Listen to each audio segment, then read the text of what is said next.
दीति नाम की पत्नी से दैत्यों की उत्पत्ति हुई और आदिति से देवताओं की उत्पत्ति। दैत्य और देवता दोनों सौतेले भाई हैं। एक बार देवताओं और दैत्यों में युद्ध होने लगा। देवता और दैत्यों में युद्ध होने लगा। देवता निर्बल पड़ जा रहे थे। वो ब्रह्मा जी के पास गए। ब्रह्मा जी से कहा, हे विधाता, दैत्य हमसे युद्ध कर रहे हैं, हम कमजोर पड़ जाते हैं, तो आप कुछ उपाय बताइए। ब्रह्मा जी ने कहा, तुम ऐसा करो, समुद्र में अमृत भरा है, तो समुद्र का मंथन करो। समुद्र का मंथन करोगे, अमृत निकल आएगा, तो तुम अमृत पी लेना, और जब अमृत पी लोगे तो मरने का भय नहीं रहेगा।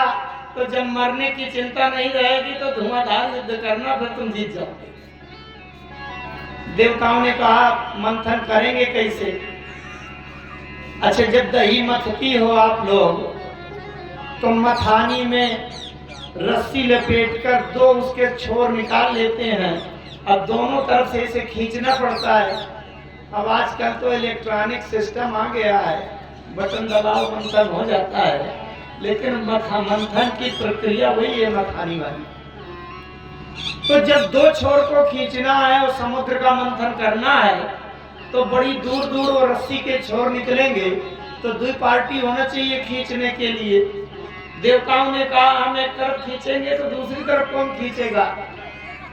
तो ब्रह्मा जी ने कहा कि अपना काम बनाने के लिए दैत्यों को भी साथ में शामिल कर लो। तो एक तरफ दैत्यों को पकड़ा देना, एक तरफ तुम पकड़ लेना। अच्छा, कथा तो बहुत लंबी है, बहुत लंबी न कहें क्योंकि समय कम रह गया है। अंत में दैत्य और देवता मिल करके मंदराचल पहाड़ को मथानी की तरह बनाकर ले आए और उसमें वासुकी नाग को, सर्प को लपेट दिया। सर्प को दैत्यों देवताओं ने पहले चालाकी से कहा, ब्रह्मा जी ने सिखा दिया था। ब्रह्मा जी ने देवताओं से सिखा दिया था कि तुम दैत्य से कहना कि हम तो भैया सांप को मुंह की तरफ पकड़ेंगे। अच्छा, मुंह की तरफ होता है अहंकार और पूंछ होता है समर्पण। अगर कोई आपके पास बैठने आवे और आप अपने बिस्तर में जिधर तकिया लगाई जाती है, सिरहाना होता है, उधर बैठा दो तो सोचेगा कि मेरा सम्मान हो गया, और जिधर पैर होते हैं उधर बैठा दो तो उसे लगेगा कि मेरा अपमान कर दिया। तो देवताओं ने जैसे कहा, हम तो भैया सांप को मुंह की तरफ पकड़ेंगे। ब्रह्मा जी ने सिखा दिया था कि जब उल्टा करोगे तब सीधा तुमको मिलेगा। दैत्य ने कहा, कौन? हम पूंछ की तरफ नहीं पकड़ेंगे। अरे वहां मल मूत्र गंदगी अब पूंछ अपमान है, इसलिए हम सिर की तरफ पकड़ेंगे। देवताओं ने कहा, चलो भैया तुम ही जबरदस्त हो, पकड़ ले मुंह की तरफ। जबकि ब्रह्मा जी ने यही समझाया था कि सांप के मुख में होता है विष, जहर, अग्नि, ज्वाला, फुसकार, और सांप की पूंछ होती है ठंडी। मैं इसे राम कथा में तो नहीं जाना चाहता, लेकिन एक चौपाई की आपको याद दिला दूं केवल। गोस्वामी जी जब वंदना करते हैं, वंदना प्रकरण में, तो जब किसी भी पात्र की वंदना करते हैं तो गोस्वामी जी से पूछा जाता है कि ये पात्र आपको वंदनीय क्यों लगा, क्या विशेषता है, कौन सा लक्षण है, आप इसकी वंदना क्यों कर रहे हैं? तब गोस्वामी जी उसका उत्तर भी बताते हैं। तो जब गोस्वामी जी ने लक्ष्मण जी की वंदना किया और लक्ष्मण जी की वंदना करने पर पूछा गया कि लक्ष्मण जी की वंदना क्यों कर रहे हैं आप, लक्ष्मण जी में क्या विशेषता है, तो गोस्वामी जी कह रहे हैं कि लक्ष्मण की वंदना मैं इसलिए कर रहा हूं क्योंकि लक्ष्मण ठंडे बहुत है। अपनी तरफ से नहीं कह रहा, मानस की चौपाई कह रही है। बंदहु लक्ष्मण पद जल लक्ष्मण पद जल जाता, बंदहु लक्ष्मण पद जल जाता, ओ बंदहु लक्ष्मण जल जाता शीतल सुभग भगत सुख दाता। ओ शीतल सुभग भगत सुख दाता शीतल सुभग भगत सुख दाता। शीतल सुभग भगत सुख दाता। लक्ष्मण जी के लक्षण में विशेषता में पहला शब्द आया शीतल। बंदम लक्ष्मण पद जल जाता और शीतल, शीतल माने ठंडे। ये ठंडे बहुत है इसलिए मैं इनकी वंदना कर रहा हूं। अच्छा, कितने लोग ऐसे हैं कि जो लक्ष्मण जी को ठंडा मानते हैं कि ठंडे बहुत ठंडे हैं? किसी को ऐसा लगा कि लक्ष्मण जी ठंडे बहुत? लेकिन गोस्वामी जी ने लिखा तो बड़ा तात्विक लिखा। सांप के मुंह में विष होता है, जहर होता है, अग्नि होती है, लेकिन कभी धोखे से सांप की पूंछ अगर छू जाए तो आप अनुभव करेंगे सांप की पूंछ बहुत ठंडी होती है। लक्ष्मण जी शेषावतार हैं, शेष नाग हैं, तो लक्ष्मण जी के चरण माने पूंछ का मतलब चरण, इसलिए गोस्वामी जी कहते हैं बंदम लक्ष्मण पद जल जाता। मुंह की तरफ मत जाना, उन्हें भस्म कर देंगे। अगर पैर पकड़ लेंगे, पूंछ पकड़ लेंगे तो ठंडी होती।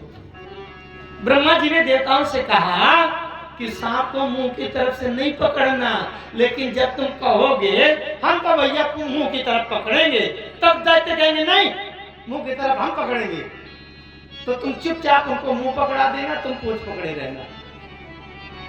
मतलब क्या है? परमात्मा से अगर अमृत प्राप्त करना हो तो पूंछ माने समर्पण की भावना से जाना, अहंकार की भावना से मत जाना, नहीं तो हलाहल विष मिलेगा, अग्नि मिलेगी और भस्म होने की दुर्घटना। मंथन किया, काहे के लिए किया? कि इससे अमृत निकलेगा, लेकिन जैसे मंथन शुरू हुआ वैसे हलाहल विष निकला। हलाहल विष निकल आया और इतना भयंकर विष था कि उस विष से हवा टकरा करके हवा जब बहती थी तो जहां तक वायु का संचार जाए सब जीव जंतु मरते चले जा रहे थे। अभी बड़ी समस्या हो गई। देवता ब्रह्मा जी के पास पहुंचे, बोले विधाता आपने कहा था कि अमृत निकलेगा, उसमें तो हलाहल विष निकल आया, अब उसका उपाय क्या है? ब्रह्मा जी ने कहा देखो भाई मैं बुद्धि का देवता हूँ, सरस्वती के पति हैं ब्रह्मा, बुद्धि का देवता हूँ, इधर के उधर कोई चालाकी भेदभाव बताना हो तो बुद्धि बता दूंगा, ये जहर वहर का काम मेरा नहीं है, तुम जानो तुम्हारा काम है। वो देवता विष्णु भगवान के पास गए, हे विष्णु भगवान, हे नारायण हमारी रक्षा करो। विष्णु भगवान ने कहा देखो भाई मैं लक्ष्मी का पति हूँ, अगर कुछ रुपया पैसा की जरूरत हो तो बताओ, मैं तो लक्ष्मी से कह दूं तो दे देगी 2-4 लाख, लेकिन ये जहर वहर का काम मेरा नहीं है। अच्छा, देवताओं ने कहा, आपस में सलाह किया, किसी को पता चले तो चले, लेकिन शंकर जी को कोई मत बताना कि हलाहल विष निकल आया। क्यों? बोले शंकर जी संहार के देवता हैं, प्रलय करना नाश करना उनका काम है, तो शंकर जी को अगर पता चल जाएगा कि हलाहल विष निकल आया है तो कहेंगे अच्छा हुआ मेरे काम तो कर रहा है, तो उसकी जहर की हलाहल विष की तीव्रता 4 पॉइंट और ज्यादा बढ़ा देंगे कि जल्दी हो जल्दी मरे, मेरे तो काम कर रहा है संहार वाला। लेकिन ब्रह्मा जी ने कहा नहीं नहीं, शंकर जी की कृपा के बिना कोई भी काम सिद्ध नहीं हो सकता। इच्छित फल बिनु शिव यवराधे, लहियन कोटि जोग जप साधे। फल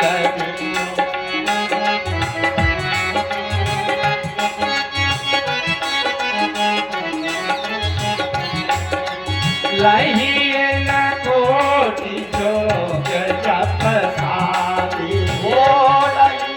कोटि जोग जप।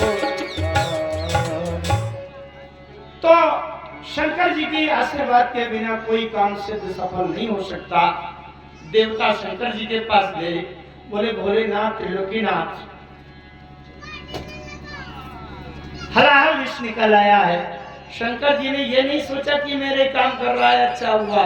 शंकर जी ने कहा अरे प्रलय का अधिकारी देवता मैं हूँ, संहार मेरे अधिकार में है, मेरे आदेश के बिना कौन सा जहर आ गया जो सबको नष्ट कर रहा है, चलो मैं देखता हूँ। भगवान शंकर ने जा करके हलाहल विष पी लिया, जो हाथों में लगा रह गया इसे चुल्लू बना के पी लिया, जो हाथों में लगा रहेगा उसको ऐसे ऐसे छिड़क दिया। तो ये जो जहरीले नाग सांप कुछ वनस्पतियां हैं उनमें वही छींटा पड़ गए ताकि सबको पता चले कि कितना गाढ़ा जहर था। तो भगवान शंकर ने हलाहल विष का पान किया। ये हमारे यहाँ का जो कालिंजर स्थान है, भगवान शंकर ने जब जहर पिया गले में रोक लिया, उनका नाम नीलकंठ पड़ गया। उनकी गर्मी जब शांत नहीं हुई तो यहाँ आकर के यहाँ कालिंजर नामक स्थान में जलाशय में जब बैठे वहां उनकी गर्मी शांति। मंथन होता गया 14 रत्न निकली। श्रीमणि रंभा बारुणी आनीय शंख गजराज कलपद्रुम ससिधेनु धनु धनवंतरी विश्वाज। और जब 14वें रत्न के रूप में अमृत निकला तो धनवंतरी भगवान अमृत का कलश लेकर निकल आए। बोलिए धनवंतरी भगवान की जय हो। कलश को संस्कृत में कुंभ कहते हैं, कुंभ। अब जब ये कुंभ निकला तो एक राक्षस एक दैत्य वो कलश लेकर के भागा। अब देवता पीछे पीछे और भी राक्षस पीछे पीछे, अकेले पूरा गटगटा जाए तो वो इसी घर को लगे हाथ, हम लोग बिना अमृत के रह जाएं। और छीना झपटी हुई वो भागा। महाराष्ट्र के नासिक में वो कुंभ धोखे से गिर गया, घड़ा कलश, और वहां एक बूंद अमृत टपक गया। इसलिए नासिक में कुंभ पड़ता है। जहां जहां वो कलश को संस्कृत में कुंभ कहते हैं। जहां जहां कुंभ गिरा वहीं वहीं कुंभ का पर्व आयोजित होता है। नासिक पंचवटी में गिरा, फिर वहां से लेकर के फिर भागा तो आया उज्जैन में फिर से वो कलश गिर गया तो दूसरा बूंद वहां टपक गया, और तीसरे आए वहां से फिर तीसरी बार दौड़ लगाई तो वो कलश तीर्थराज प्रयाग में त्रिवेणी संगम में जाकर के वो कलश गिर गया। तो यहाँ भी छलक गया 2-4 बूंद अमृत, और वो दैत्य उठा करके फिर भागा, और चौथी बार वो हरिद्वार पहुंचा। हरिद्वार में वो गिर गया कलश, तो वहां भी अमृत टपक गया। जब वो ग्रह योग नक्षत्र पड़ते हैं तब ये चारों स्थानों में कुंभ का पर्व आयोजित होता है। अब इस साल भी कुंभ का पर्व चल रहा है। वही अमृत गिरा, और वही अमृत कहते हैं उसी ग्रह नक्षत्र योग में वहां वो अमृत तत्व आता है। उस अमृत तत्व को पीने के लिए सब देवता आते हैं, सारे तीर्थ आते हैं, भगवान आते हैं। इसलिए सबको डुबकी लगाने जाते हैं कि वहां भगवान मिल जाएंगे और अमृत मिल जाएगा। ये कुंभ का पर्व आइए कथा को आगे बढ़ावें। अब वहां हुआ क्या कि देवता दैत्य छीना झपटी होने लगी। अब जहां छीना झपटी होने लगे तो हल्ला गुल्ला बहुत हो गया।